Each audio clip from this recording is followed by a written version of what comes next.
Hacer una restauración, valorar primero cómo está la parte de ingeniería de la estructura que fue dinamitada y hacer una restauración de esa parte y crear un museo de arte en ese sitio con hospedaje. Se habla de un hotel de mínimo 150 200 habitaciones, de una infraestructura pues con otras piscinas y de un centro de convenciones en este sitio que serviría mucho para toda la región del Oriente.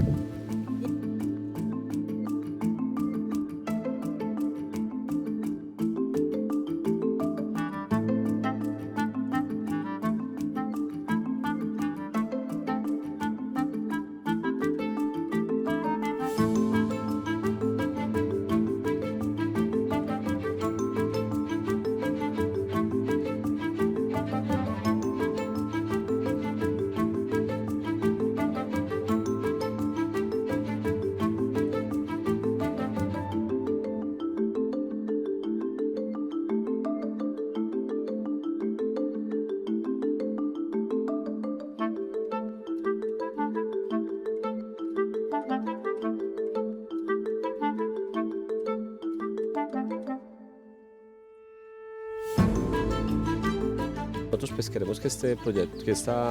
este lugar siga disfrutándose de la comunidad, ya que la comunidad la que disfrute, sea bajo de algún ámbito, sea departamental o municipal, pero usted sabe que como el proyecto es tan ambicioso y tan grande, pues nosotros como administración no tenemos los recursos suficientes, eso va a ser a futuro, nos va a saber quién va a poder administrar, tener esto en óptimas condiciones y con las posibilidades nosotros como administración de que tengan unos espacios para la comunidad en cuales puedan venir ellos de entrar, disfrutar, recrearse, conocer, porque a pesar de que queda el municipio del Peñol, muchas personas no han entrado ni conocen quién es la Manuela.